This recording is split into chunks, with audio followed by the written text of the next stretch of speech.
I'm Ben Edwards, and you're listening to The Heart of It. A few years ago, life humbled me and made me take a long, hard look at my choices. One day, you're going to hear a lot of things about me. Some of those things I can't talk about right now, but I had to make a lot of changes. I lived a life fueled by shame, and shame cannot survive being spoken about. It needs these three things to survive: secrecy, silence, and judgment. So I made the decision to start talking about these things, and I'd like to invite you to listen to how that played out. This is the therapy that I never thought that I needed. Let's get to the heart of it. People want the end product of the friendship or the business or the social circle or the access or what they can perceive as what that person gets to do. But they don't think about or would want all of the things that come with that or what it took to get there. Tell me a bit more about that. So let me just reflect back and then check I understand. This idea that people want, say, the business I have, but they wouldn't be prepared to walk the footsteps if you actually showed them what it took. Mm-hmm. Yeah, 100%. We spoke about a few things in the David Lloyd community about comments people make about certain things, but they don't see often what it takes to get there or maintain those levels of friendship or those things. There's a million other pieces they're not seeing. They're just seeing the end result of how come you get to or how come they get to. Yeah, and like you're a good example of this because you are very advanced in your emotional intelligence. You're very good at holding space with people. You're very good at seeing people. You're very good at validating people and holding space. And because people often have very few people in their lives, other than, say, their therapist, if they're in therapy, who actually do this well.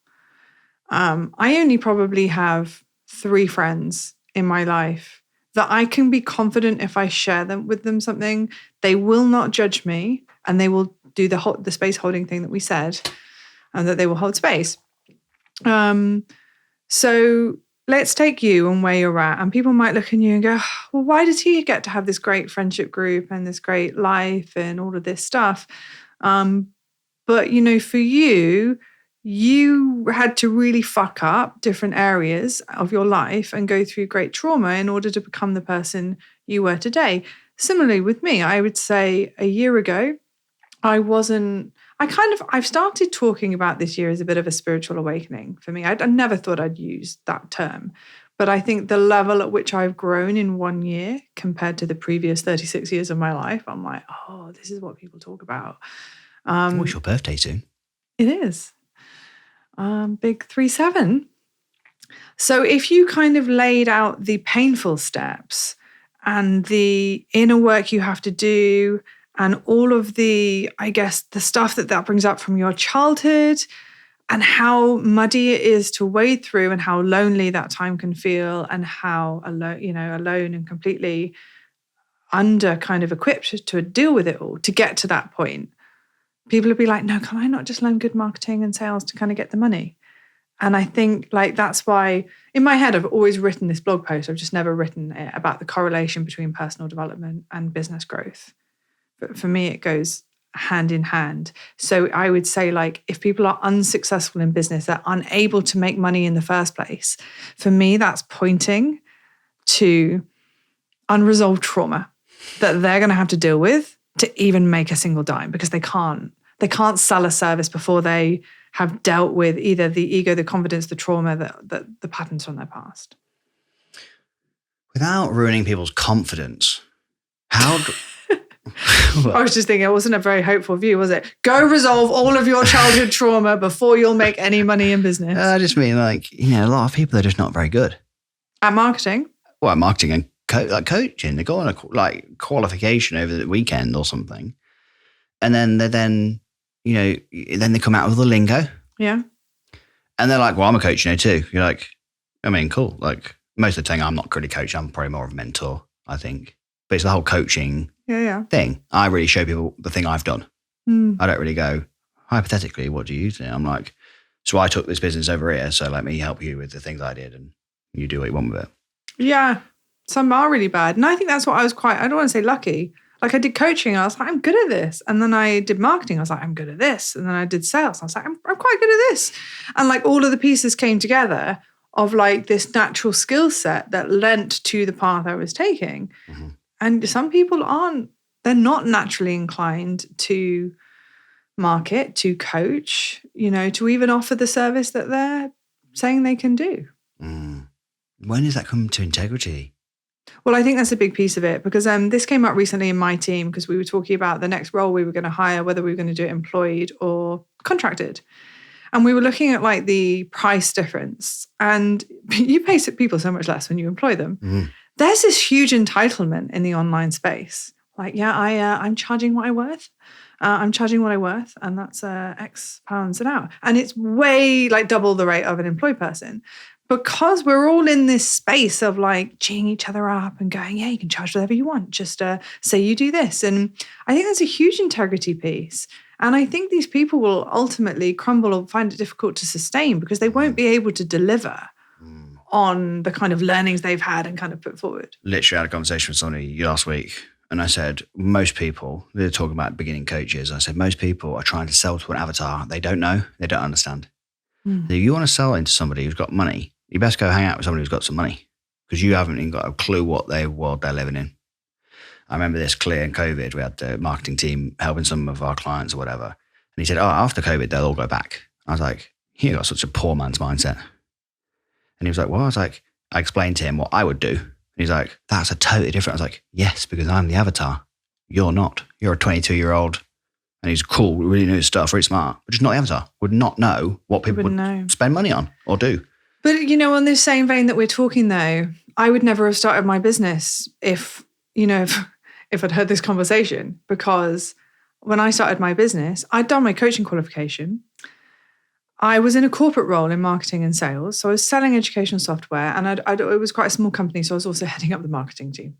So I had experience, but in a completely different role. I'd never set up my own business, but I was desperate to leave that job, my 9 to 5, and start a business because I'd become a mum and I'd realized that I was in like a traveling sales role. It's completely incompatible with having a kid and actually seeing them. So I started a business helping people who wanted to leave their 9 to 5. And the conversation I had with my coach at the time was, but I've never done this. How can I help people with this? And he said, well, you've got two options. You can either find a way to coach in integrity, staying in coach mode, not mentor mode, coach them to make those decisions. Because at that stage, when you're leaving your 9 to 5, it is less about like knowing everything about marketing and sales. And it's more about like making the decisions, like where do you want your business to be aimed at? Like who could you help? What service could you do? Looking at your skill set and kind of taking those first steps. So he said, you either find a way to coach in integrity or you go away and learn, for the amount of time you feel like you need to learn to feel in integrity and come back and coach. And I was like, let's do route A because that sounds like the thing I can do now. And I did, and it worked. So I'm always really hesitant to say you can't just help people with X, Y, and Z. But like, if you're saying you can help people, I think you have a responsibility to outline your skill set and not make these wild promises of like, one, making it sound like you've been successful in that area if you haven't been. Or two, it's very transferable. If you've helped multi-million pound companies in one area, that you could turn that into a service and help a different client group. But don't say I've done this myself type thing. So I think it's like being in integrity in where your skill set is transferable and not making these wild promises that just you can see through in this market. I think what you're saying before of people saying they can just charge that thing because everyone's giving the G up. Yeah. They think they start following the model of like, well, just tell people this. And then it's like, you much refer and respect somebody who's coming off, for example, corporate, who's done that for a multi-million pound companies and says, well, this is what I know how to do here. And I'm trying to apply this over here. Because you're much more likely to get somebody to hire you, not for maybe a stupid rate, but learn how to do the thing with the person who's prepared to give you the extra time and attention to actually hone that and learn how to apply that, than you are to just fling it out for more money, fail, burn if you do get a contract in the beginning, and then be inconsistent all over the place. Yeah. And I think what's triggered me in the past as well is people that have stepped into the mentor role when they haven't traveled the path. And, I've had clients come to me saying, oh, this person told me to do X, Y, and Z. And they've just given them like shit advice. And I'm really wary now. If someone asks me like, what's your advice? I'm like, well, let's look at the options and let's weigh them up. I'm not giving you advice. I'm not going to say, do this, do that. Like, and that's even from a point of, having had over 100 people go through my program, have proven results. I'm still like, there's different ways we could do this. Let's not be rash in making like wild, generic advice statements. Yeah, I think when people ask me, I think it's really hard to. I do give advice to tell people, but it's only worthwhile, valuable to certain levels of people. Like they've got a certain business that's to a certain size, because what's valuable for one person, what's the right thing for one person is totally different depending on the circumstances. So I think I always caveat, like, depending on where you're at, depends on all things. And that's kind of when you were asking me questions. I was like, oh, it's this. I wasn't trying to like convince you I was right. And I always refer to the Harry Potter example in the Half-Blood Prince, I think it is, when Harry gets the potion book, and it's got the recipe, but it's not. You have to take the 10, split it in half, cut that thing, turn the knife sideways to actually get it to work.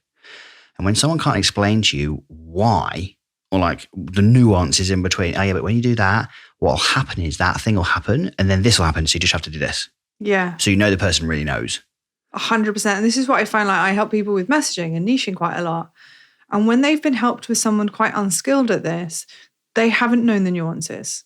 They haven't known the industry differences. They haven't known market sophistication and like buyer awareness. So they've given them this like off-the-shelf advice, which isn't bad advice, but it wasn't applicable, or it needed the slice and the squidge the nut on the thing. And I think that's dangerous as well. And I think, maybe coaching should be far more regulated than it is, because I think like part of the reason the industry's got such a bad name now is because of, all of these people making wild promises that they're not able to deliver on. Maybe that's true. Or people who do have something very good could step up, show up, grow their business to such a size and reputation where they're the only option in the marketplace. Yeah. So like almost like what's, universities have a reputation, people go to them. Online programs that we're talking about have such a strong reputation that that's the thing that's taking away from these people who are solo entrepreneurs who are figuring it out. And then I think that's important for the solo entrepreneur can argue against those people and say, well, they've, like, for example, if you scaled to a certain size, you would not be the person helping them all the way through. Yeah. Then you get everyone else saying, I joined their program and I didn't even get them on a coaching call. But then that's the sort of trade-off. Gemma has the system that absolutely works, but you're not going to get Gemma, but you have Gemma's people who can help you with this. Yeah. Or you can come up with me. I've got all the time, but I haven't got the exact proven process over and over and over and over again like she does. Yeah. And everyone's got a different preference of which way they'd like to go. It's about authenticity to go, we have the system, but you're not going to get me, but you're going to get the values that we're aligned with and the system.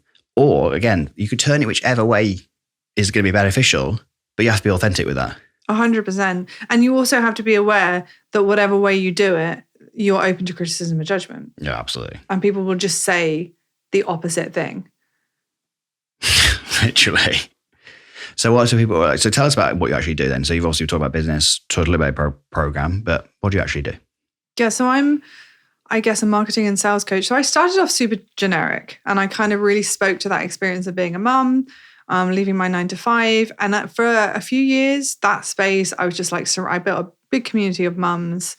And I was really in that like young kid mum space, like juggling the business. Mummy's got clients. Mummy's got clients, which someone said to me makes it sound like we're prostitutes. And the second they said that, I was like, I love it. Let's do it. Because I just love the controversy. I feel like I'm like a rebel in a good girl's body. Like I feel like I'm good girl conditioning, but I kind of want to break free. Kind of. So Mummy's got clients, and then I got a tattoo this year, and I was like, yeah, fuck you, society. I can get a tattoo. For me, rebel in West Bridgeford. I know. Exactly. I'm making baby steps. So, and then after a few years, I think I just wasn't in that like young kid space anymore. And I got really tired of that conversation and that kind of constant reference to our kids and the juggle and how hard it was. And I was like, I want to talk about marketing and sales.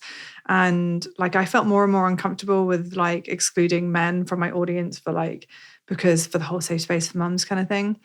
So then I looked at niching, and I'd really found that I way preferred working in groups. So I was just running group programs and a membership, and I realized like this really pulls together my skills because I used to be a teacher. I love creating curriculums and like learner experiences and just making like that group dynamic really great. So I focused after joining Taki Moore's Black Belt, and they saw my business model and were like, why have you got a 250 person membership, 5 different group programs, one-on-one. And like, it was so complicated and it was so much work. So I just dropped everything and niched and created one core offer, which is called Amplify, where I help people design the group program that becomes like the backbone of their business. So they enroll into it monthly. You don't like run it as a cohort that you stop. And this, I've just really found like, I guess the conversations I want to be having day in and day out is those people that are burnt out with one-on-one and they want to scale and they want to do it in that kind of high touch, high impact, high ticket group environment. And that's where I kind of found my sweet spot. I've been running that program for nearly 3 years. And it's just allowed me to work with, I only have kind of 30 clients in it at any one time. So it's hybrid group and one-on-one. Keeps me in my zone of genius, and it's super easy to run because I don't work with that many clients. What's the biggest obstacle right now? Me. I've been like needing a bigger team for a while. We lost a team member. That makes it sound like they died. We had a team member leave a couple of months ago, and I haven't filled that space yet. So they did all of my sales calls. So that kind of like came back into my calendar at a time where I've been struggling quite a lot with my mental health. So I've been in this firefighting mode for quite a long time. So I need to step into that close-knit team a little bit more. And I think it's the inner confidence piece, because I'm constantly critiquing myself. I'm thinking, is the program good enough? Maybe the program needs to be better, even though I know the program's good enough and it gets really good results. I'm such a perfectionist, not in kind of like day-to-day work, because I'm very last minute, but in just always thinking it could be better. So whereas I think a lot of people would be like, that's the program, let's grow it. I'm always kind of holding back a bit, thinking maybe I should go and redo the whole program before I grow it. So I think it's me, my self-confidence, and my kind of reluctance to really step into the team piece. But I'm proactively focusing on that now. So linking back to the conversation about relationships and business, which I think all comes to leadership. Yeah. What's the missing leadership piece? In business? Answer it however you think. You looked like scared the question was coming, so. Because I was thinking, he asked really to the heart of it questions. What's he going to say? She folds her arms. Stop psychoanalyzing me. She swears at you. I think it's like, I think sometimes the missing piece for me is I have the awareness, but I don't take the action. So it's like, I can see this isn't working, or I can see I can step back again, I can see the problem. And then a year later, I'm still holding it. And I'm like, yeah, that's still the problem. I'm not sure why, but I'm not necessarily able to shift it from being a problem to solving the problem. And it's the same in relationships. I might point to the thing I'm unhappy with and be like, this thing really bothers me. And then I might take a half-assed response to communicating it, but then the thing's still the problem because I haven't really taken ownership and responsibility of changing it. So what do you have to take responsibility and ownership about changing? Hi, I hope you're enjoying the episode so far. 2 things. These conversations are sometimes quite long, so we've split them into 2 parts. To get access to part 2, plus all the behind the scenes and never before seen footage and exclusive material before anybody else, hit the subscribe button now and download your free VIP studio pass into your mobile wallet. To do that, go to theheartofitpodcast.com/pass. Second thing, As you can see, I'm in a purpose-built studio. I'm a coach and I'm recording a podcast to grow our audience, reach new people, all whilst building trust and authority in our niche. This studio is owned by a 7-figure coach, a company that I'm partnered with who help other coaches to grow and scale their coaching businesses online. If you're a coach, author, speaker, or expert in your field, and you'd like to see how the performance of this podcast translates into business revenue, as well as how much we make from the YouTube monetization and podcast sponsorship deals, just like this one, download the Podcast to Profit Guide, which you can do at theheartofitpodcast.com/podcast profit. Now, back to the episode. So what do you have to take responsibility and ownership about changing?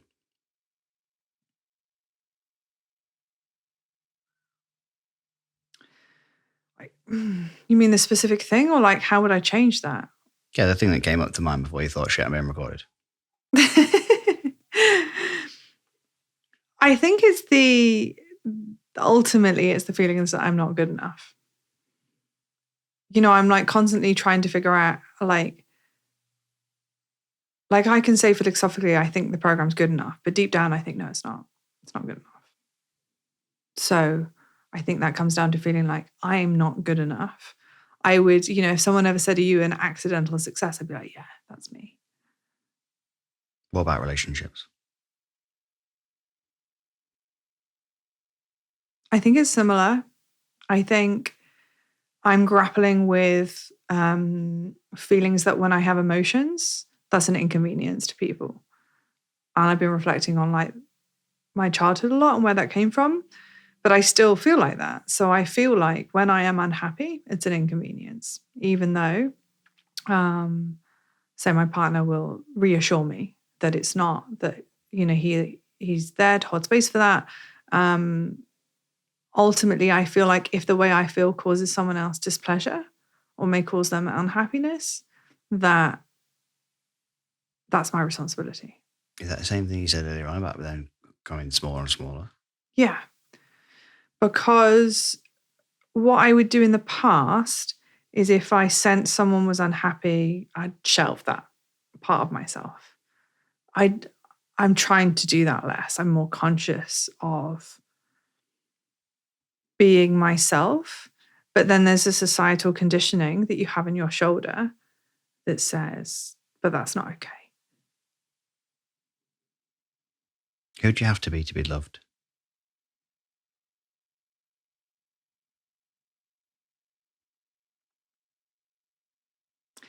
I think what comes up, even though I know this isn't true, is someone that meets someone else's needs. Say more. I think growing up, because there was conflict, my natural role was to placate whoever was unhappy.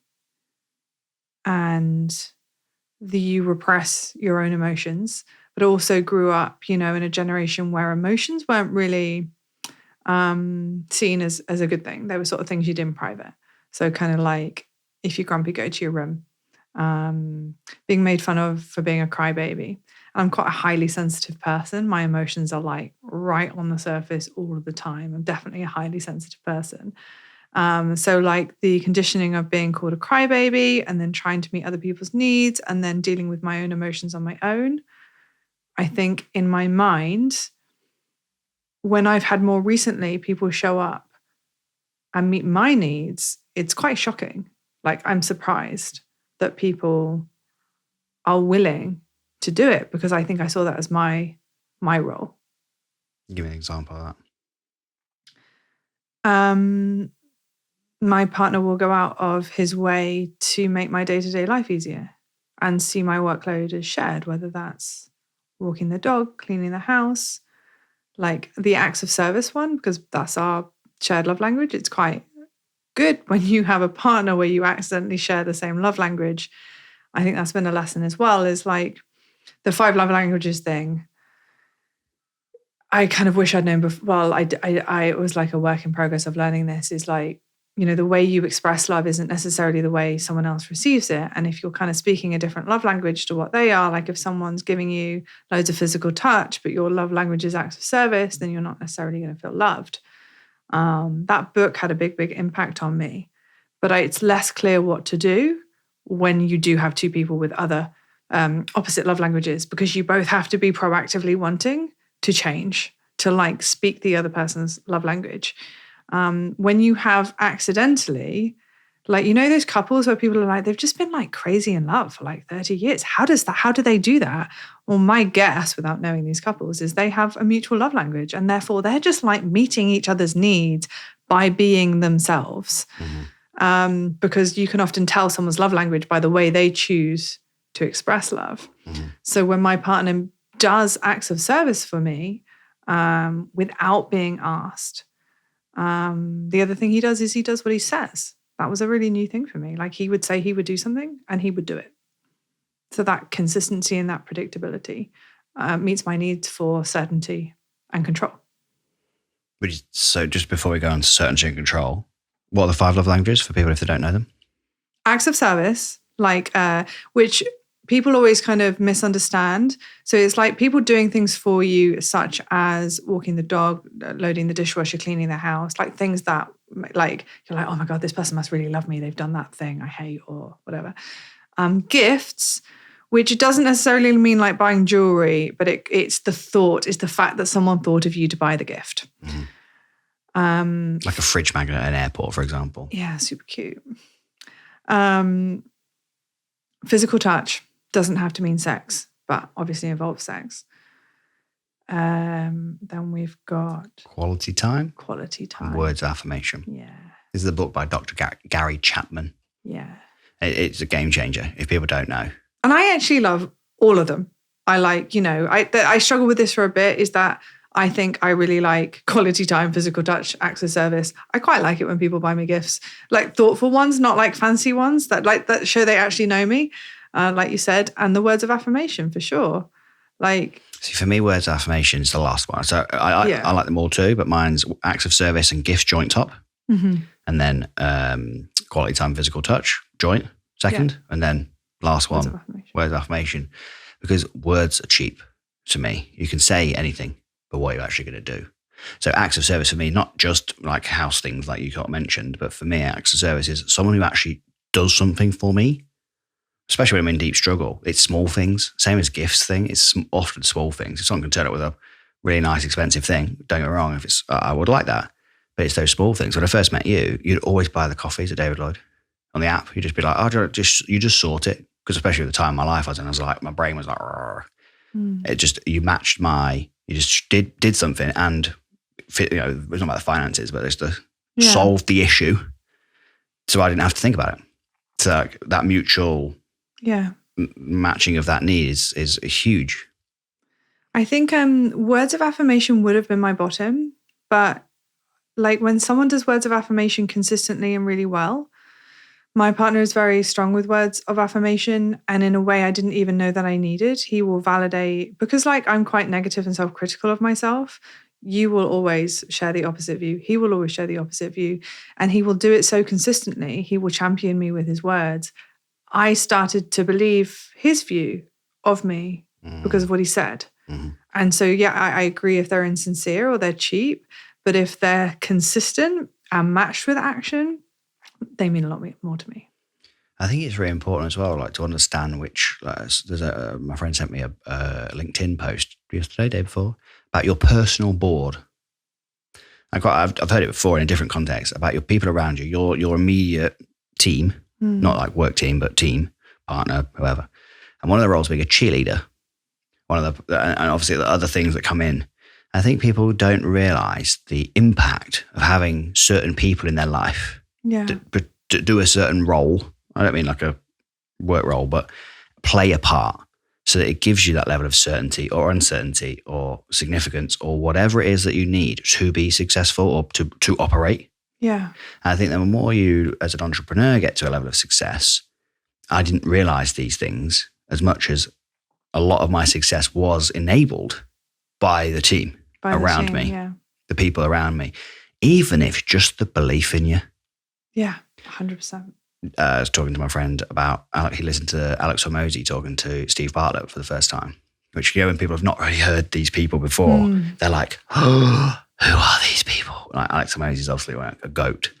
And he said about when he met Layla Hormozy, his wife now, about she said, I'd sleep under a bridge with you, and how he got emotional. And he said to me, it was amazing because he sent me the clip, and I was like, I have that same exact part recorded myself, because that's the same part of that speech. When he said it the first time to me, when I heard it, I was like, that's the moment. He went, I think that's what all guys want. I was like, same clip, same part of the clip.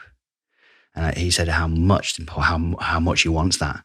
And I shared how much I had that and never realized I had that. Yeah. And how much that was absolutely fundamental. I've now realized to my level of success before, which is something I've obviously tried to rebuild and get back. Yeah. And you don't realize the things, the intangible things that all stack up to make you into who you are or what you are to be able to do what you can do. Yeah, including your pain as well, as well as the team. Mm. You said to me, I was at David Lloyd Shock in the summer. You said that what I wanted was someone to be able to show up how I can show up for people. Do you remember that conversation? Yeah. Do you tell me, remind us of the story, and I'll tell you then the realization I had off this. So you might have to tell this because I'm not quite sure I remember. We've had so many conversations around a similar thing. I don't know if I'm remembering the right one. So we had a conversation where I was talking to you about, I can't remember the exact thing I was talking to you about, but I was saying about, I can't remember what I was saying, but you said to me, the problem is, Ben, you can show up for people in their moment of need like no one can. And what you want is someone to be able to do that for you. Yeah. They're not going to be able to. No. They're not going to be able to because of what you've been through and how you do that so well. So you might have to let go of the want or expectation that someone else can do that for you. When you said that to me, I was like, a couple of mixed emotions. I was like, well, why not? But also I was like, oh yeah. And again, back to words of affirmation, I didn't know until you said that how good I am at that thing. Yeah. Until lots of things actually you've told me that I'm good at that. I was like, oh really? That's just me. But you've told me you're good at this, you're good at this, you're good at this. When you reframe to me that people can't do it because they've not been through what I've been through, I stopped expecting it from people or hoping it would come. Yeah. Which massively reframed. I don't know if there was a pain I was in that day or with not getting it, but just not expecting someone to be able to do that. Because I go, well, I can do it. Why can't you? And how do you feel that plays out in, say, a romantic relationship? Because you kind of want your romantic partner to step up, to support you as wholly as you support them. Does that create an imbalance, or do you just accept that you're at different stages? I think it, but I don't think anything's equal. That doesn't mean like one person's better than the other person or whatever. I think in different areas. It's like I can cook, you can't cook. Yeah. They have different strengths. Yeah. But the whole point of a relationship, whether intimate or not, is the collaboration of the people. So if you were to build a work team, you wouldn't put all the best people in the room because it doesn't work. Yeah. You have to mix the right personalities and skill sets. And like with a relationship, obviously we're just like two people. And this is where if you're actually holding space for the other person's strengths and I suppose weaknesses, then you love the person for who they are, what they bring, not what they don't come with or they're lacking behind you in. You don't need two chiefs and you don't need two people who are really good at that thing. Yeah. As long as that person is coming with like one, good intentions and like what you're looking for from that person. If that person can hold space for you or cheerlead for you or listen to you, like no one's going to be able to coach like you can coach to your level really. And same with me, no one's going to come out apart from you to me. You can sort of do what I can do for you back. Most people don't have that. Yeah. So I stopped expecting people to be able to like, why can't you deliver at a level like Gemma could? Well, they're not professional in this space, like really, really doing this stuff. Yeah. But what they're coming with is a whole other level of consideration, care, love. And when you look back to the Hormozy quote, what are you actually looking for from that person? Sometimes you just want someone to just believe in you. And that's over halfway there. I think I'm just like having like a relearning from the thing I said to you. I'm like, oh, I said that? Yeah, that's really good. Like I should take that on board myself. because I think I have such high expectations for myself. What that I think sometimes comes across to other people is like, I want you to, I have high expectations for them. And I think sometimes it can be quite patronizing and condescending, because it can come across a bit like, this is like, you could be so much better. Like if you could see what I can see, which is incredibly patronizing and triggering. That's when we're trying to change people. Yeah. That is the point blank thing that they say. This is Martha Lewis Howell's partner. Said the moment you give them that podcast or suggest that book, you're effectively saying, I don't love you for who you are. I was like, when I first heard that, I was like, ooh, hang on. If you're trying to get someone to evolve or change, you're saying, I don't love you exactly for who you are. And when you do love someone for who they are, that's not saying you don't want them to develop and grow, I think. If you really love someone for who they are, I'm not here saying to you, I think you should really go and do this work. I just love and accept you for who you are. Oh, this is meaty, because we were talking before, earlier today about, do you change, is it okay to ask people to change behaviors? And how do we distinguish between changing a behavior and changing who someone is? Like if someone said to me, the way you, I don't know, I'm trying to, there was an example on sex education. Have you seen Sex Education? I've seen the trailers. I know what it's about. It's brilliant. But in the latest one, this is one girl, and she just doesn't bitch ever. She doesn't bitch about anyone. She's all nice and nice all the time. And basically, she's repressing all of these feelings. And one of the therapists says to say how you feel. So she just like goes on this massive rant. And on one of them, she's saying to her partner, God, the way you moan during sex, it just really turns me off, these groans that you make. Now, is that being authentic and saying like, there's this behavior that is actually really like affecting our dynamic, that like, if you could just change this thing, it would work so much better? Or is that her not loving that person for who they are? And I've really messed up my pronouns now there, because this is an unclear gender relationship. So when I said her, them, and they for that relationship. So I'm going to sidestep that. Yeah.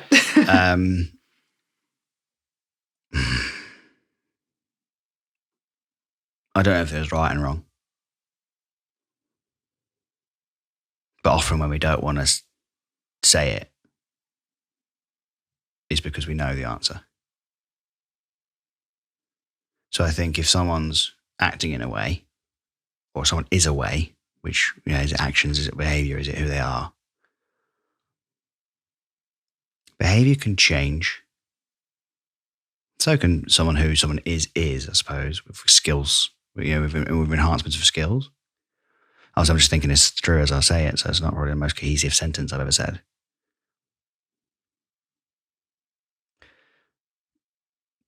Loving someone not in spite of their flaws.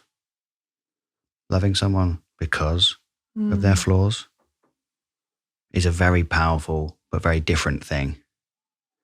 And I think if you're looking at things of like what you really would ultimately want, you want someone to love you, and you want to love someone with those things.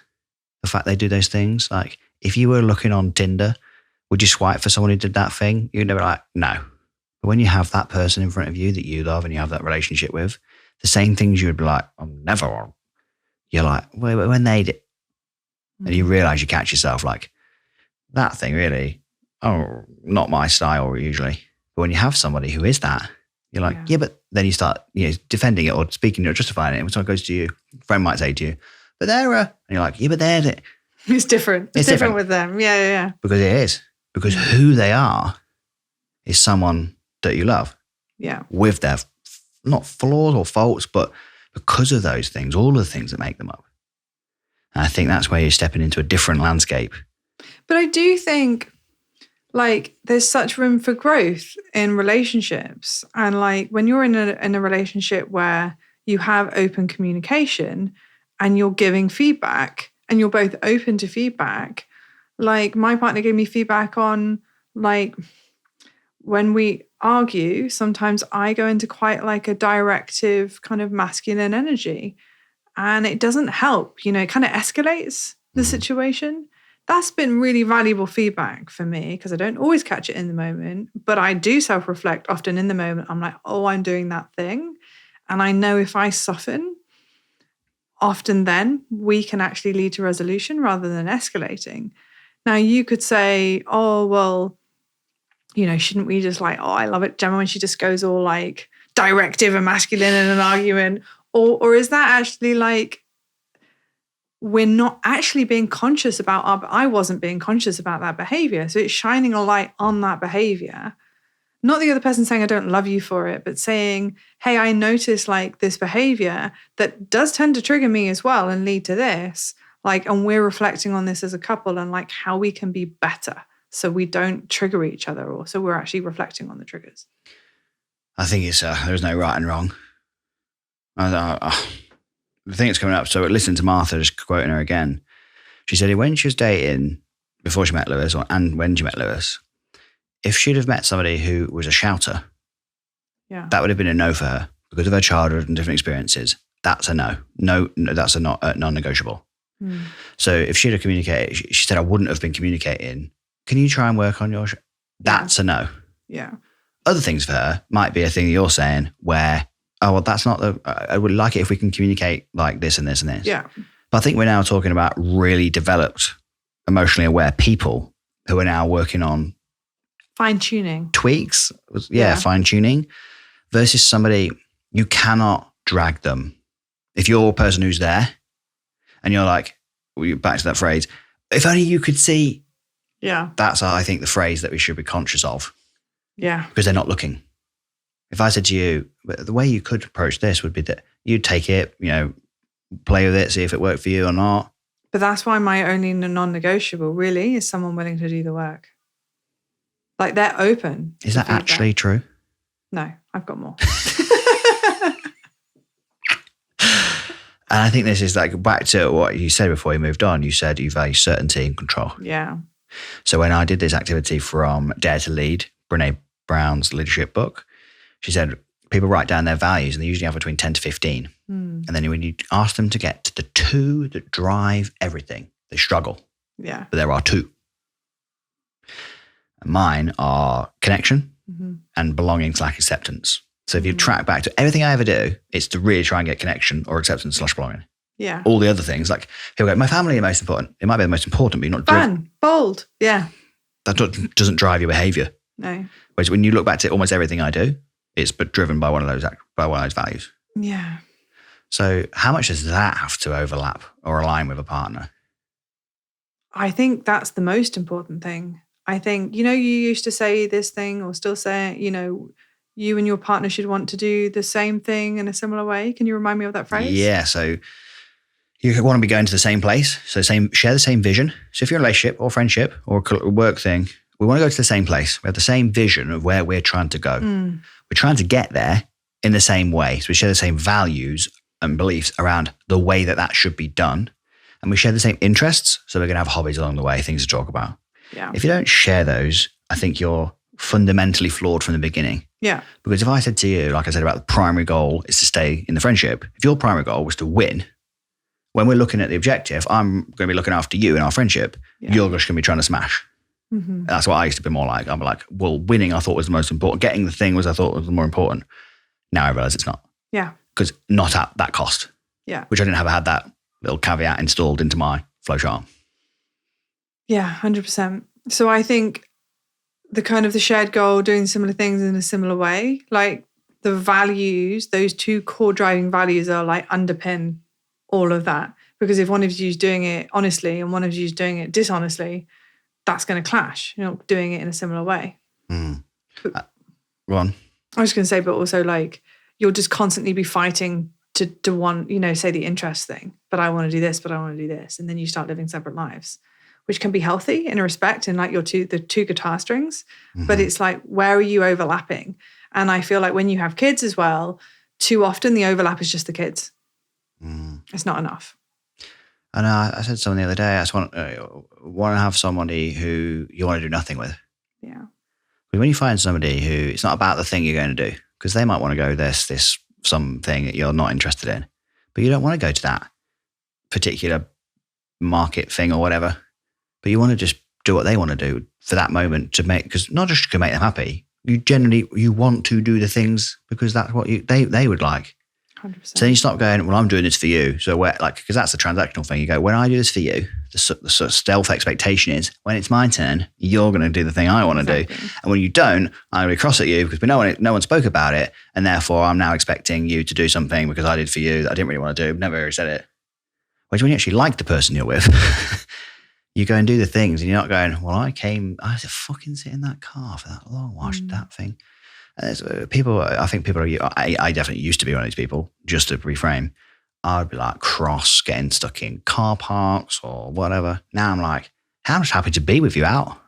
I'm so happy to even be here because it was not like stuck in a traffic jam. It's cool because we're together. It doesn't matter. Yeah, that's nice. And you reframe what's the main objective. The main objective is to have a fun day with you. If we had to just sit in the car the whole day to have that, let's crack some fucking jokes. Yeah. Like not be worrying about the time you have to be there and if that thing goes to shit and the menu's wrong and but we're still out and we could not be. Yeah.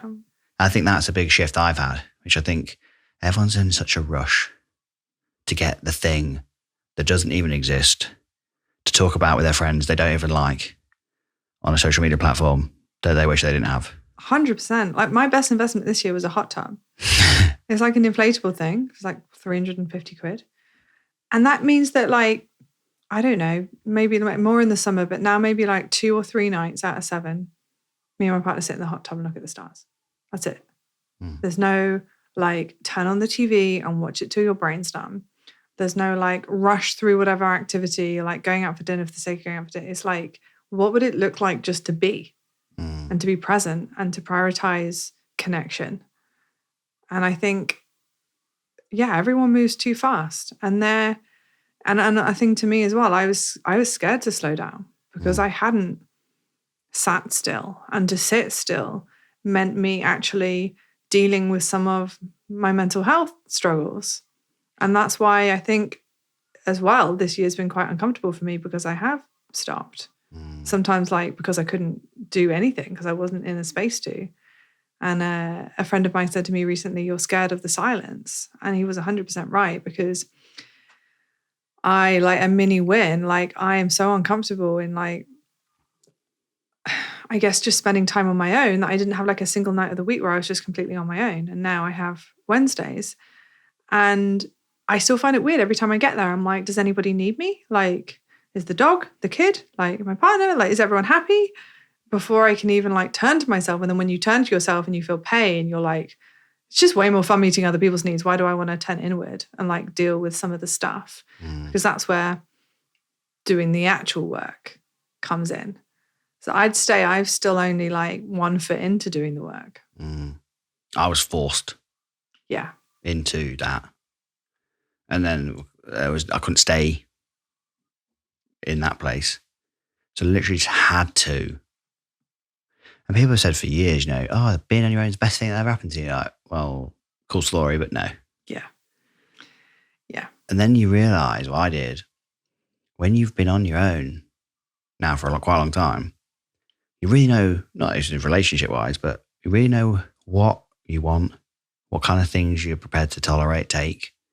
And then when you're regulated, or much more regulated, you can see things straight away. I also think like it's very hard to learn who you are in a relationship. And that's what like I think I found quite challenging, is that I only really learn my boundaries where I've got to a point of resentment. Or like I haven't been on my own and I get to the point where I'm a complete bitch to be around for me to go, oh, I think I need space. And like ideally you do it the other way around. You'd be like, I'm going to take some space, like from an empowered perspective. Whereas I feel like I'm often on the back foot, like realizing, oh, that's what I needed, rather than proactively having found out what I needed and what I want and what I'm prepared to do and like not prepared to do. This is, I guess, why people say, like you have to be on your own to know yourself. But it's also quite inconvenient when you found someone you like to be like, sorry, I'm going to take some time on my own to find myself and then come back to you. I guess that's why I think that boundaries keep you safe, because if you don't not rush into things, but if you don't, often people have this timeline.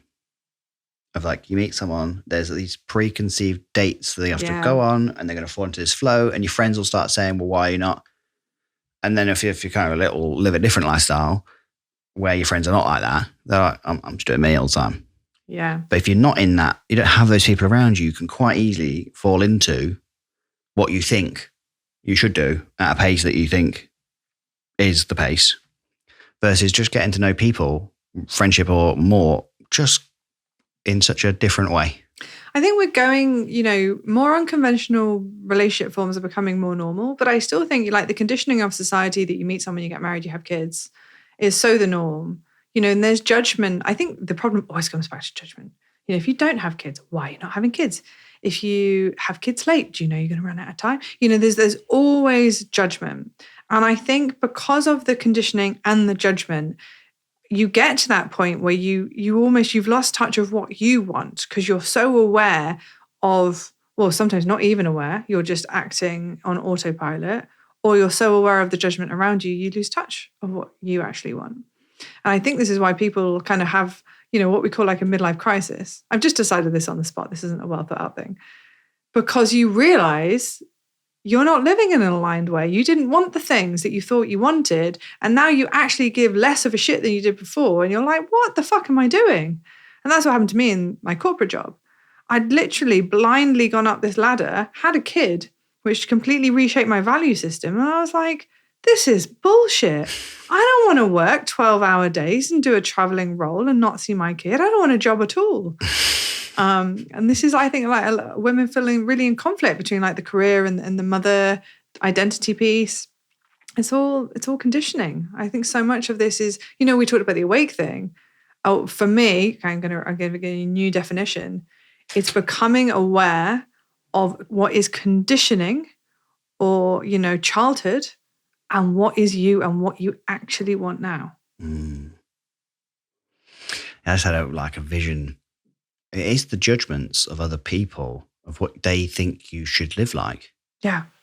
Because when I live now how I want to. Caveat, make sure the people around me are okay with that. But I just do what I want. Yeah. And there's a massive freedom in that. I guess the biggest thing that people would have a judgment on me is the situation I'm in. And I guess everything else kind of seems small in comparison to that. Which kind of probably is an easier thing for me when different lifestyle choices I might make day to day is really small compared to that. Yeah. If that makes sense. And I don't think I'm anywhere near where you're at. I overthink things massively. If it hurts someone else, I overthink them all day long. And then even, someone I hurt said, your overthinking means nothing to me. And I thought, you're right. It doesn't. It just hurts me. I worry about hurting people, even if it's nothing to do with my responsibility. Like I'm allowed to live my life. But if living my life hurts people, I think this is what have caused like large parts of my anxiety and depression this year. Is how do you get to a point of peace knowing that the way you choose to live your life might hurt others? Hi, I hope you're enjoying the episode so far. Two things, these conversations are sometimes quite long, so we've split them into two parts.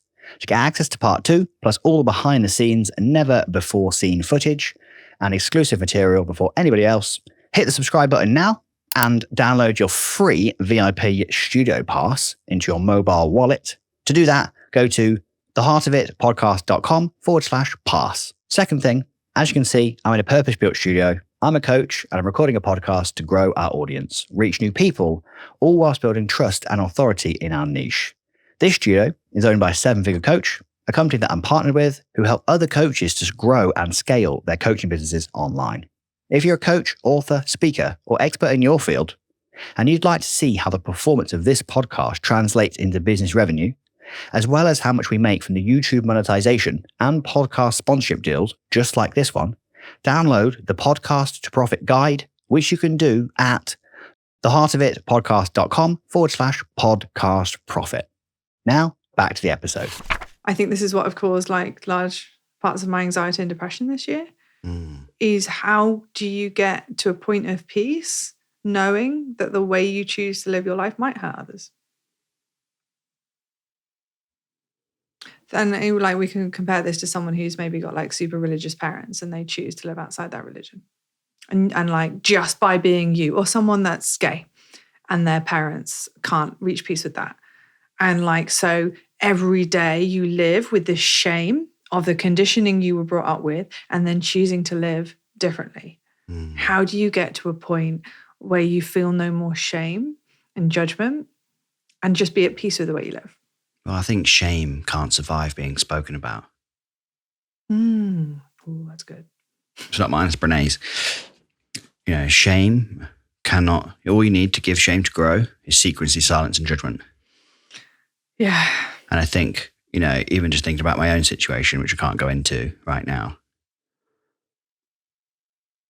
the moment I became okay with it, and I say okay with it, I don't mean like it's okay, but the moment I dealt with fully and come through the other side of my own rumble with all of it, did I become like, you can think what you want about whatever you want, fully informed or not fully informed. Yeah. I know how I feel towards the things, wrong and right. Yeah.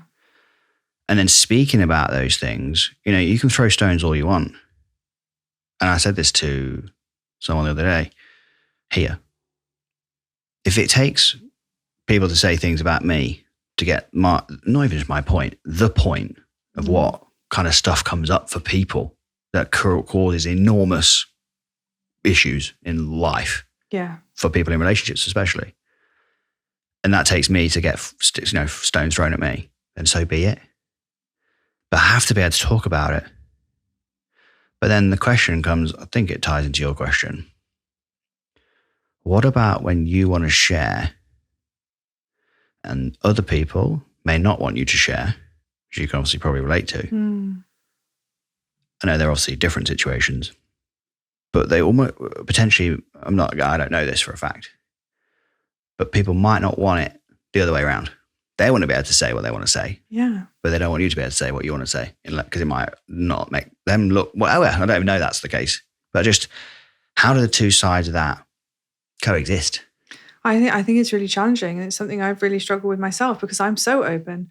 And like something I really struggled with in my marketing this year is my whole brand. It's not really my brand, it's who I am, is I'm incredibly open. It's one of the reasons I think I've been successful is because I've always shared quite vulnerably the highs and the lows and the things that are actually going on in my head, not the things I think people want to hear. And so when I split from my partner and like that was very private, I didn't share it for over a year and I felt completely stunted. I felt like there was a huge part of me that wasn't being authentic, that I couldn't talk about.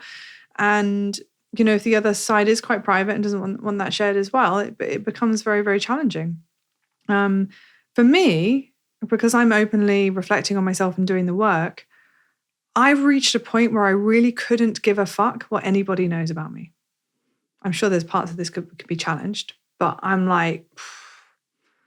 But even if it was painful, you probably like almost want to go through the pain. I'd like to go through the pain. I'd like to be open. And I would love the people I love in my life to be at that point as well. But I'm hesitant to say things, talking to you today, that will hurt other people. I'm hesitant to say some things about my childhood. I'm hesitant to say things about the people, in my life who have been close to me, because I know they're not there.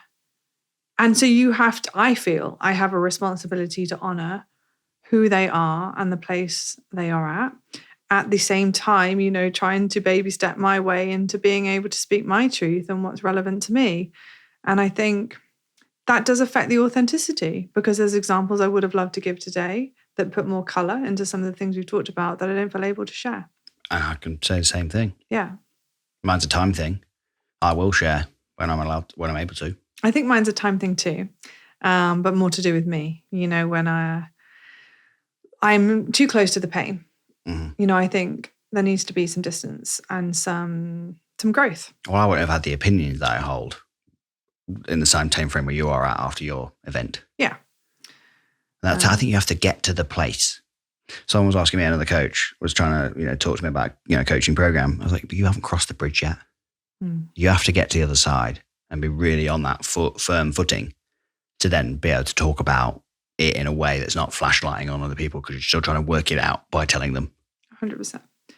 And I do think in terms of how I want to live, it's almost, holding space and like respecting where people are at, but also respecting that you don't have to have those people close to you in life, like if they're not where you're at. And then living authentically and thinking, I choose to create connections with people that I feel able to be authentic with and open and that won't judge me. And I think that's the biggest thing in my life I'm interested in is healing and surrounding myself with people that will hold that space and that I can hold that space for them. Because then I find the relationships are really beautiful. They're really deep. They're really connected. And then I don't need that many of those friendships. It's just about then choosing to live every day, being present, being authentic, healing your shit, and bringing more love. But when everyone's doing that, it's so much easier. Because recently there was a couple of clients just acting in a way I'm like, oh, this is why I don't work with people like you. Yeah. Because they're not able to communicate effectively. I'm like, oh yeah, this is why it feels all. Because I'm like doing all the, whatever that is. And they're like the duck? Yeah, I'm doing the duck. But you know how you would hold the space. Mm-hmm. They're just like powering on through, and you're like, you've not got no awareness that. But then you have to up level again my leadership. I don't want to be around those people. I don't want to work with those people. I don't want to be friends with those people. And they're risk factors to me. Yeah.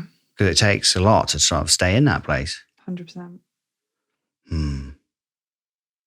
Where do we go from here? What's the next frontier for Gemma Gilbert? The next frontier? I mean, is that a Star Wars? I don't know what that Can you reframe that question for me? You can say it however you want. Last time, I asked you who was Gemma Gilbert, and you laughed and cut and cut and cut. You're like, cut, I need to prepare. So have you prepared the question? Well, I thought about that question in the car over because I thought, are you going to start again by saying who is Gemma Gilbert? Because I thought like the fact that I panicked so wildly at that question before kind of brought up quite a lot for me. And I was like, wow, why is that question so hard? Because what it came down to is like, one, you're thinking, what lens does society expect me to position myself through? Am I like Gemma Gilbert and I'm a business coach? Or am I like Gemma Gilbert and I'm a mother? There's so many identities you can choose from. So I guess like if I was being true to myself, like I'd probably say something like I'm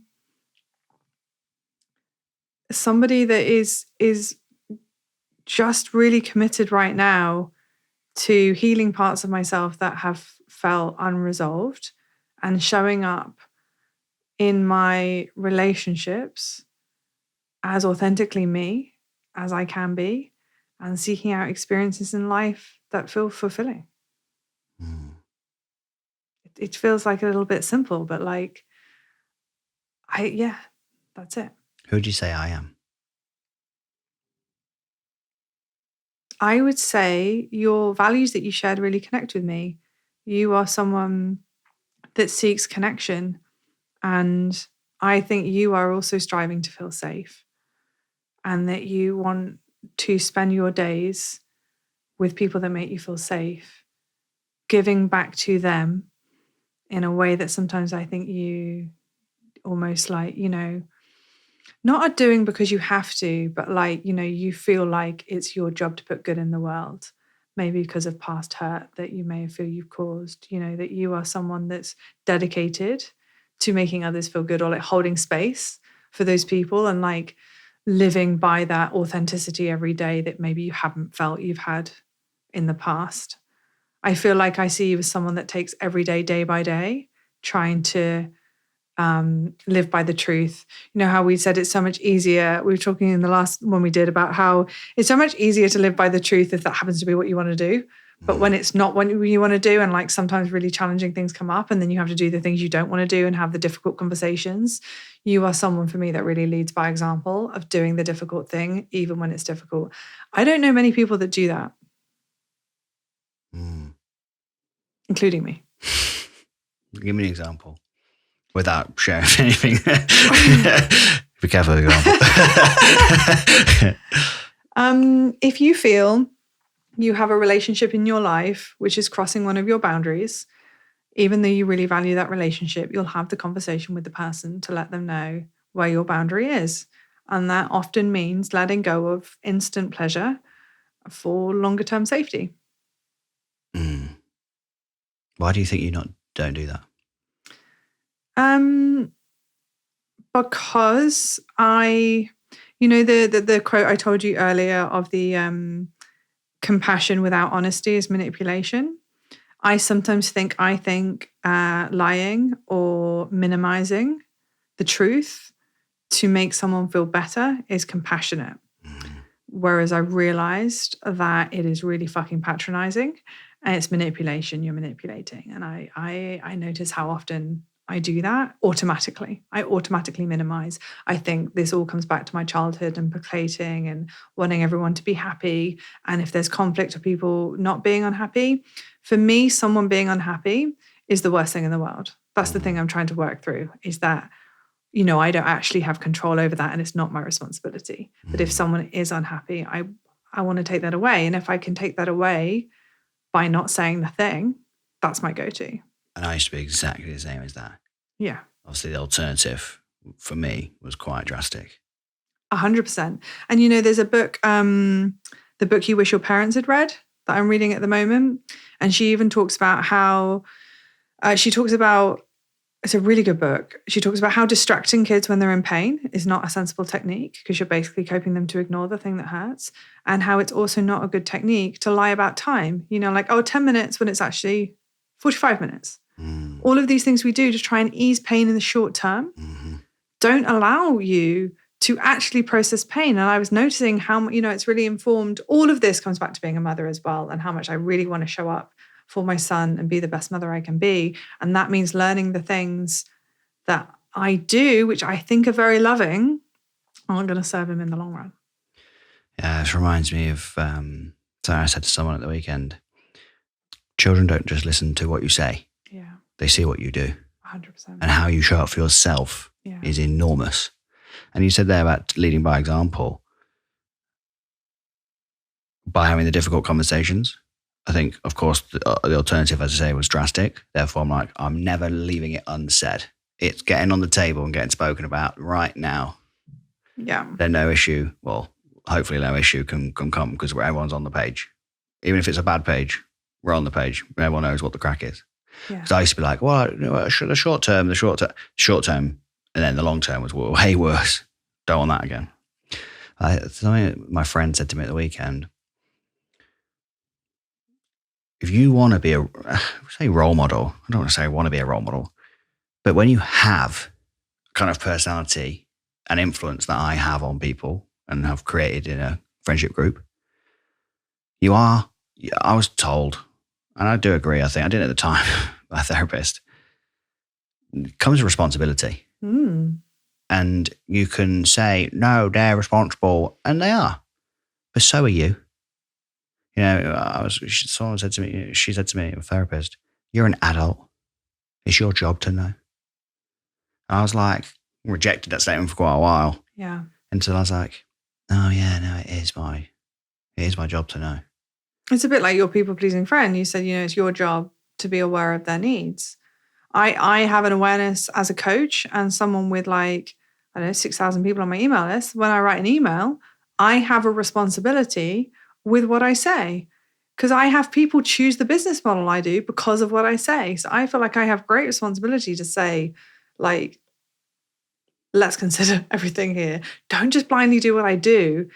Here's what you need to think about. I do think language is powerful. I think we have a responsibility in whatever influence we have to consider that. The same with being a mum. So many people are looking to you, us, whether it's online or as your parent or as a thought leader, as it were, in the coaching space. And I don't think people realize, I didn't, how much people do turn and look at what you do. Yeah.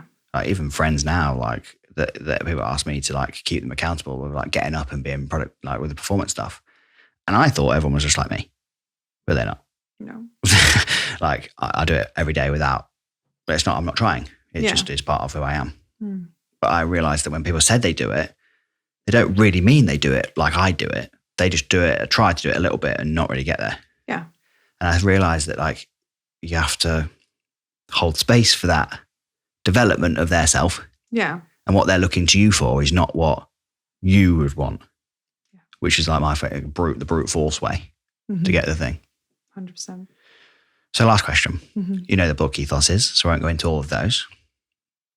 The last question I ask people is, who do you want to be when nobody's looking?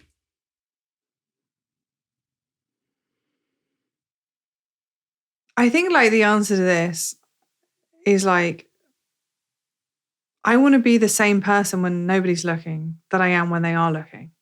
It's the alignment between those two versions of myself and what I'm striving for. Is that I have the confidence to be my true authentic self when people are looking and when people aren't looking. And I think that comes down to the work, the doing the work piece I'm doing right now, which is figuring out what the fuck I want in the first place.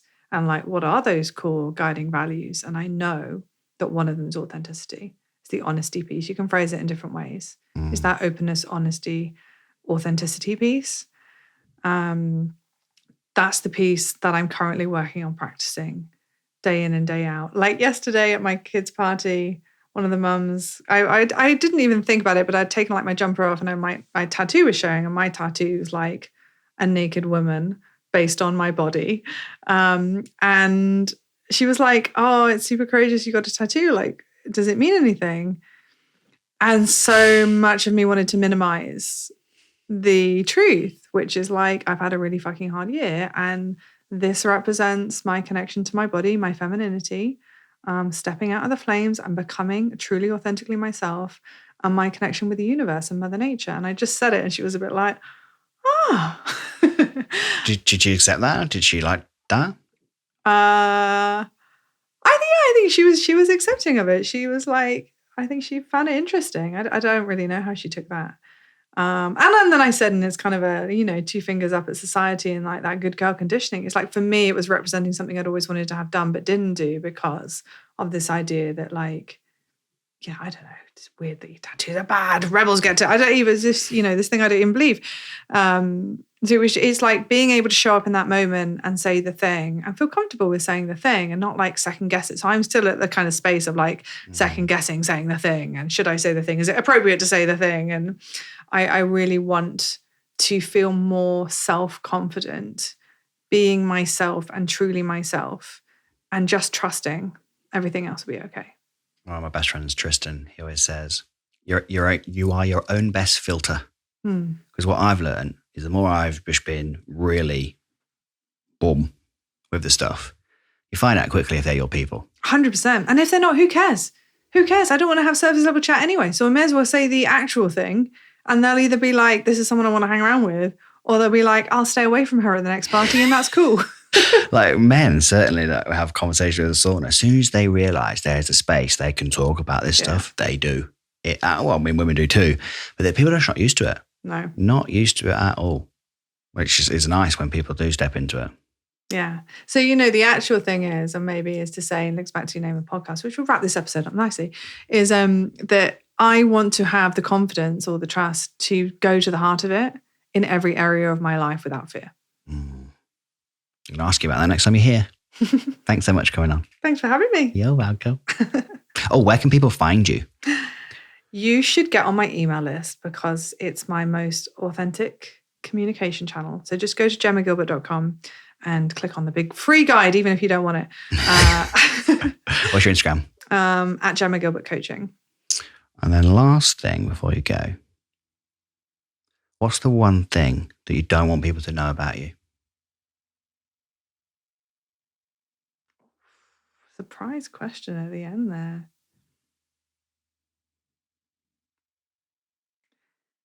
I think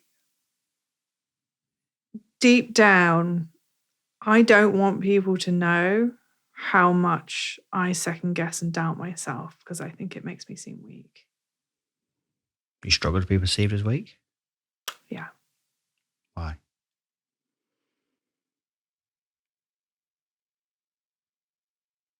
I think it probably comes back to the avoidant thing of like feeling hyper responsible for myself. And I really struggle to accept help. I struggle to accept help without feeling like there's a return or an expectation. So I think if people think I'm weak, they'll think I need help. And if they help me, there'll be an expectation of return. What's wrong with that? I never want to feel obligated, because then I feel like I will do it, even though I don't want to do it necessarily. And I don't believe currently in my own ability to hold boundaries as strong as I want to. So I don't like to put myself in positions where I have to hold the boundary strongly. Great way to stay away from the thing.